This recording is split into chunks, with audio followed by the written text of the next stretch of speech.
Welcome to this fifth and final session of our study of the Screwtape Letters. In this session, we're going to take a look at letters 23 to 31. Now, letter 23 is probably one of the most difficult letters in the book because it deals with a topic that a lot of people are not really knowledgeable of. And so I want to say a little bit about what that topic is. The centerpiece of letter 23 is what is called the historical Jesus. And Lewis has some things to say about what that is that are helpful, but a little other word of context might be helpful here. So the historical Jesus is a reality that some biblical scholars begin to talk about in the 18 and 1900s, and that talk continues on now into the 20th and then 21st centuries. But the idea of a historical Jesus is this, that somehow the four Gospels don't really give us a genuine picture of Jesus as he really was.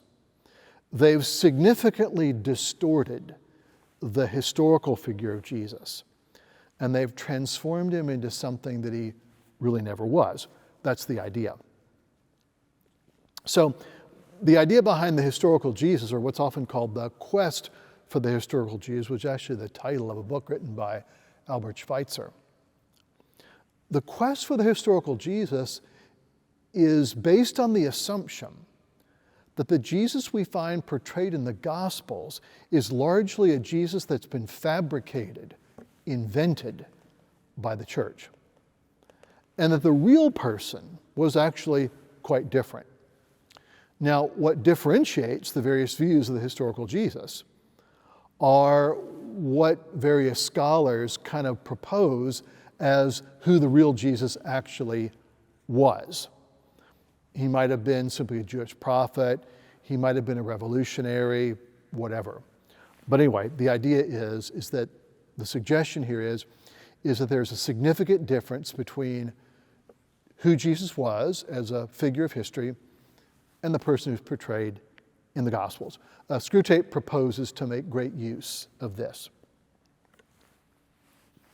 Now, Screwtape notes that because this young man has become attached to the church, there are several possible strategies that can be used to detach him from it, or at least to detach him from any kind of orthodox and beneficial theology.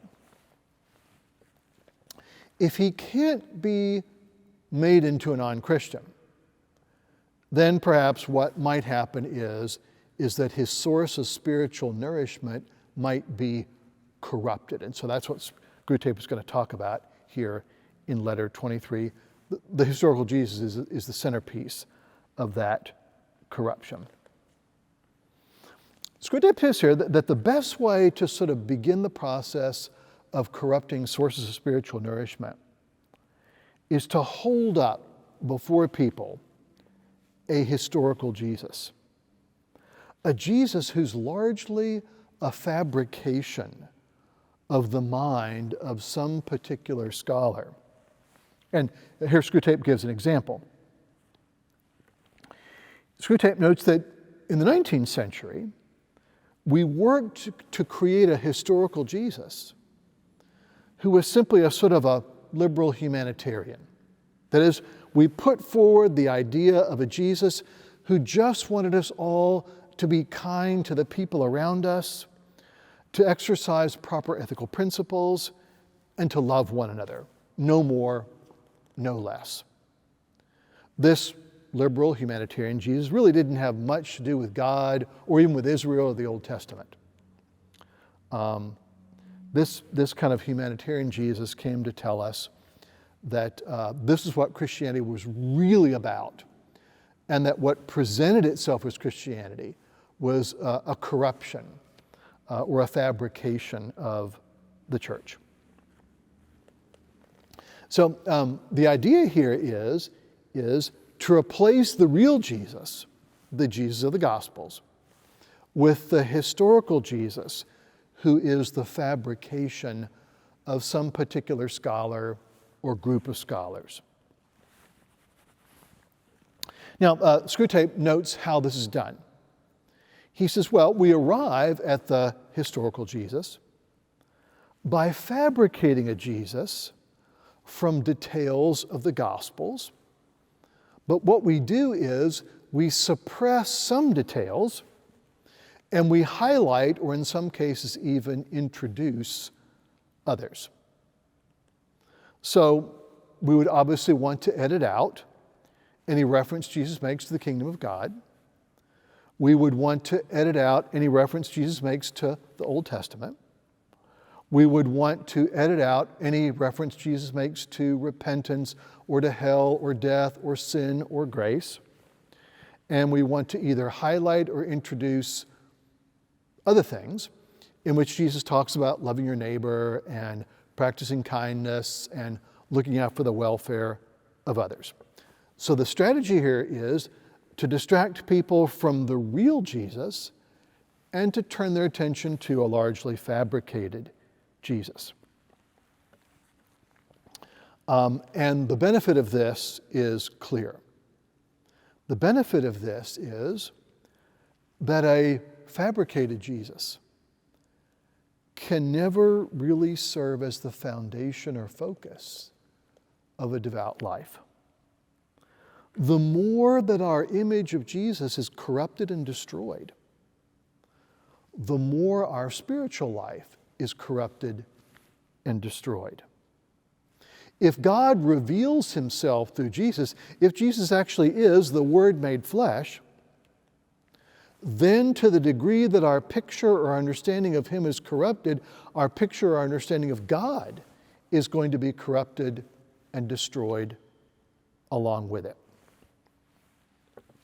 And so Screwtape says this: our goal is to move them away from the Jesus of the Gospels, from the Jesus known and worshiped by the church, move them away from that to a completely artificial, reconstructed Jesus. And in doing that, to undermine all genuine faith. And also undermine the credibility of the church in the process. That's kind of an added benefit.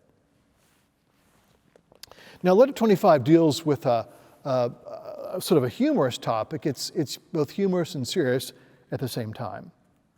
I call it the horror of the same old thing. So more advice on this point from Screwtape. Screwtape says that another way to corrupt someone's faith, once again, if they can't be pulled out of the church, if they insist on hanging on, if you can't get them out of the church, you can begin to corrupt the source of their spiritual nourishment. Another way to do this is to cultivate in them a horror of the traditional, the same old thing, and to inculcate a love of novelty and theological fashions.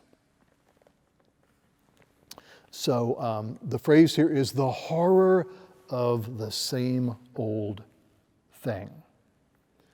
This horror can be very useful. And by the same old thing here, of course, we mean the idea of Jesus' incarnation, death, resurrection, ascension, returning glory, the coming of the Spirit, the birth of the church. The idea here is to get people to begin to see all these things as, that's the same old boring stuff. I'm tired of that. I want something new, something exciting, something different.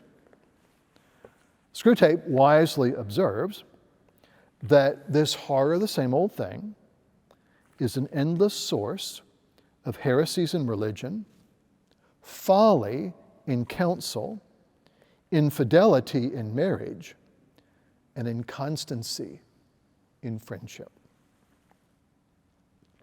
Wormwood needs to work to cultivate this sensibility in his patient. The desire for the next, the new, and the now. Here's what Screwtape says. Thus, by inflaming the horror, the same old thing, we have recently made the arts, for example, less dangerous to us than they've ever been. Lowbrow and highbrow artists alike being now daily drawn into fresh and still fresh excesses of lasciviousness, unreason, cruelty, and pride. So the thing here is to inculcate a thirst for fashions, to inculcate a thirst for novelty, to raise people's sense of being bored with something that they're familiar with. The issue here, right, is, you can be bored with something but not really understand it. You can be bored with something because you haven't looked at it with sufficient depth. Screwtape doesn't want you to see it that way. Screwtape wants you to be overcome with boredom and not think about the depth of anything. From his perspective, boredom is actually a valuable spiritual posture. So a thirst for fashions is the thing that needs to happen. And once again, a number of things are going on here, but Screwtape concludes the letter with this kind of funny observation. He says, what we want them to do is, we want them to be most on alert for the things they are in least danger from. Here's a quotation that makes that point. The game is to have them all running about with fire extinguishers whenever there's a flood, and all crowding on the side of the boat that is already gunwale under. Thus, we make it fashionable to expose the dangers of enthusiasm at the very moment when they're really becoming worldly and lukewarm.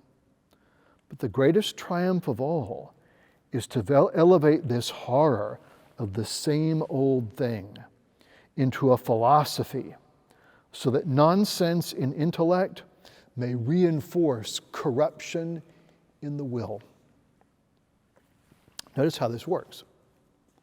That is, when you're in pursuit of fashions, when your only criteria of something being important is that it's new, that means that you're open to both intellectual and moral corruption in pursuing that thing. Nobody wants to be called out of date or uncool or unfashionable or behind the times. Letter 27 deals with what Lewis calls the historical point of view, and it's directed toward learning in general. And once again, I think Lewis has made a really important observation here. The idea with letter 27 is this, that another way to corrupt culture is to prevent genuine learning from ever occurring. Once again, the use of reason doesn't help hell. Genuine learning doesn't help hell. Unreason helps hell. The detriment of learning helps hell. And so Screwtape has some advice here. And I think this is one of these letters where we can really see C.S. Lewis, the scholar, talking about what's wrong with the modern world. So here very briefly is the historical point of view as the means of undermining learning. The historical point of view, put briefly, means that when a learned man is presented with any statement in an ancient author, the one question he never asks is whether it is true. He asks who influenced the writer and how far the statement is consistent with what he said in other books, and what phase in the writer's development, or in the general history of thought it illustrates, and how it affected later writers, and how often it's been misunderstood. To regard the ancient writer as a possible source of knowledge, to anticipate what he said could modify your thoughts or your behavior, this should be rejected as utterly simple-minded. But thanks to our Father and the historical point of view. Great scholars are now as little nourished by the past as the most ignorant mechanic who holds that history is bunk. An obvious reference to Henry Ford. So notice what is going on here with the historical point of view. When you read old books, and this is actually more relevant now than when Lewis wrote it, when you read old books or when you look at history, the question that you are not to ask about either one is, what might we learn from them? The question you always want to ask is, do they agree with what we think now? And the more and more that point of view is inculcated, the more we become insulated from learning anything from the past.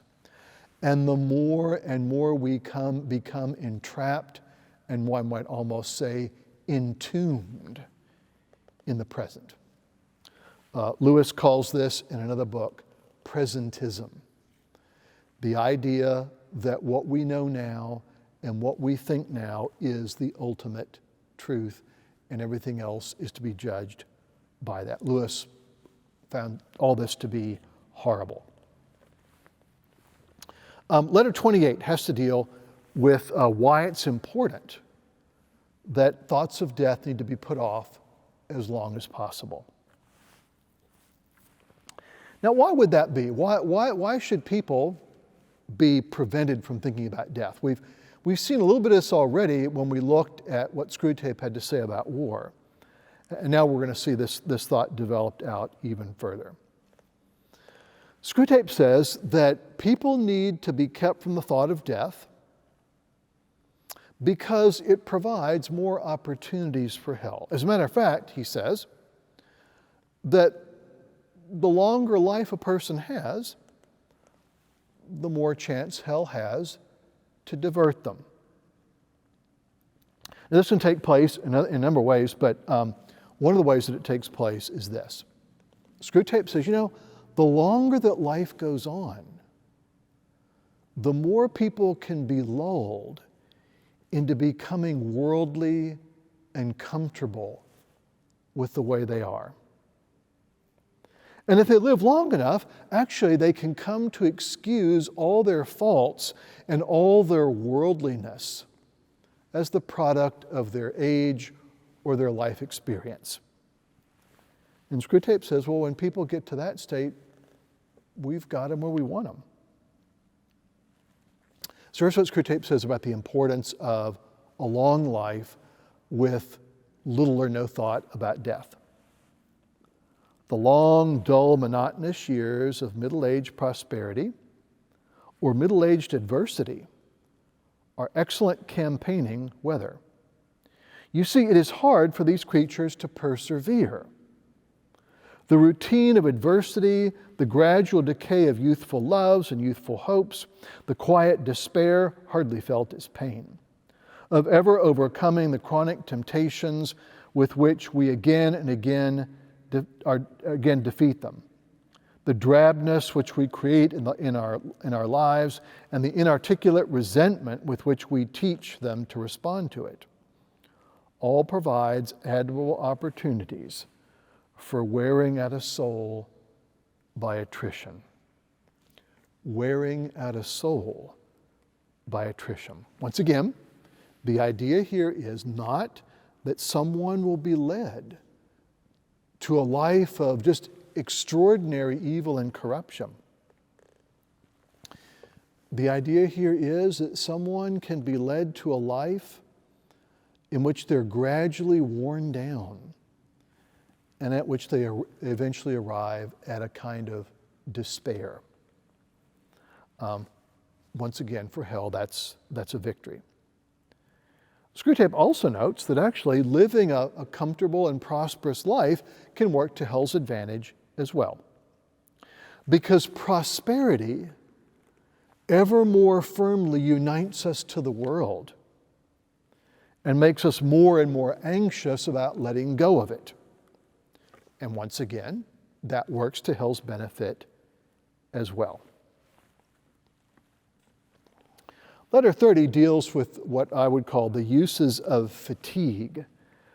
It's a brief letter, but it contains an important insight nevertheless. Now, fatigue, Screwtape says, can also be used in the process of corruption. In this sense, it means inculcating in someone a false expectation. So we all find ourselves fatigued at moments, right? There are moments of the day, moments in the week, where we've just had like too much. We're tired, our tempers are on edge, and we might be inclined to snap at people or to regard anything they want us to do as irrational or too much. Screwtape says that mentality is to be cultivated. Screwtape tells Wormwood that he's constantly to nourish in this young man the false hope that no unreasonable expectations will ever be placed upon him. So that when he is in that moment of fatigue, when he is in that moment of feeling tired and worn down, whenever anything is asked of him, he will experience it as an awful, terrible burden to either be rejected or to be angry about. Once again, a quotation from Screwtape. It is not fatigue simply that produces the anger, but unexpected demands on a man already tired. Whatever men expect, they soon come to think they have a right to. The sense of disappointment can, with very little skill on our part, be turned into a sense of injury. It is after men have given in to the irremediable, after they have despaired of relief and ceased to think even a half hour ahead, that the dangers of humbled and gentle weariness begin. To produce the best results from the patient's fatigue, therefore, you must feed him on false hopes. So the patient is to be fed on false hopes. He's never to realize that his expectations of never having anything placed upon him are really unreasonable and irrational. Now, letter 31 is the final letter, and in it we discover something really, really important. We discover that in the end, Wormwood is a failure as a tempter. I'm going to read to you the first 2 paragraphs of the letter. That'll give you a sense of it, because it's important to get a sense of both Wormwood's failure and also Screwtape's fury at what has just happened. How mistakenly, now that all is lost, you come whimpering to ask me whether in terms of affection in which I address you meant nothing from the beginning. Far from it.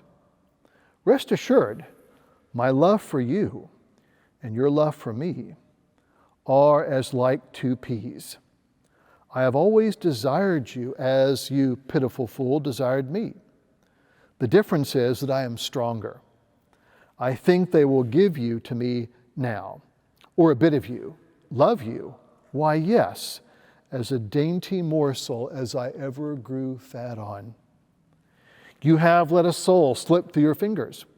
The howl of sharpened famine for that loss re-echoes at this moment through all levels of the kingdom of noise, down to the very throne itself. It makes me mad to think of it. How well I know what happened at that instant when they snatched him from you. There was a sudden clearing of his eyes, was there not? as he saw you for the first time and recognized the part that you had in him and knew that you had it no longer. Just think, and let it be the beginning of your agony, that he felt at that moment as if a scab had fallen from an old sore, as if he were emerging from a hideous shell-like thing, as if he shuffled off for good a defiled, wet, and clinging garment. By hell, it is misery enough to see them in their mortal days, taking off dirtied and uncomfortable clothes and splashing in hot water and giving little grunts of pleasure, stretching their eased limbs. What then of this final stripping, this complete cleansing? Wormwood has let the soul of this young man slip through his fingers. And now there's an absolute cry of outrage from Screwtape and hell. Because something that hell just agonizes over has happened. First, this young man has come in an instant to a sense of the total truth about his life. He has come to a knowledge of the reality of God. He has come to a knowledge of the temporary nature of this life. And he has come to a knowledge of the certain defeat of hell. And now he's undergone the final cleansing, the final liberation from sin, the final liberation from temptation and death. And he's entered into the kingdom of God. And his experience of absolute joy is mirrored by hell's experience of absolute horror. The experience of horror here is actually rather particular, and you get it in the first part of that letter that I just read. Hell's upset, not merely because this young man has seen the truth, but because they had hoped to feed upon him. And now the morsel that they looked forward to consuming has been completely and forever withdrawn from them. And now hell is in agony. As Screwtape indicates, Wormwood is going to have to pay for his failure. And that failure, I think, it can be described by the central fundamental principle of hell. In hell, the central and fundamental principle is eat or be eaten. And Wormwood, being unable to eat, is about to be eaten. It's a picture of the final and fundamental futility and absurdity of hell. And I think that's what Lewis wants to leave us with. Later on, in another book, The Great Divorce, he'll spend a significant amount of time helping us to encounter and even beginning to understand the absolute joy and fulfillment and delight of heaven. What he wants us to see now is the absolute emptiness, futility, despair, and darkness of hell. In other words, the absolute void of that which is separated from God. We want to go back, I think, once again, to the question that Screwtape raised earlier on in talking about the efforts of hell's research department, attempting to find out what God is really up to. Screwtape admits that hell is unable to know that. That finally the question of what God really wants and really is about is something that is impenetrable to the intelligence of hell. And now we know why. Because what God is fundamentally up to and about is loving his creation and loving his creatures and restoring them to the joy not only that he has, but also the joy that he is. A joy which is not only unknowable by hell, but inconceivable to it. And I think that's what Lewis wants us to see here as the final lesson or the final principle of these letters. Thank you for joining me for this study. I hope that what I've said here has been helpful to you, and I hope that if you haven't read the Screwtape Letters yet, you'll read them for the first time. If you've read them, I hope you'll go back and read them, because there's a lot of profit to be gained in them. And also, as I suggested earlier, after thinking about the Screwtape Letters, you might want to go on and read Lewis's other little book called The Great Divorce.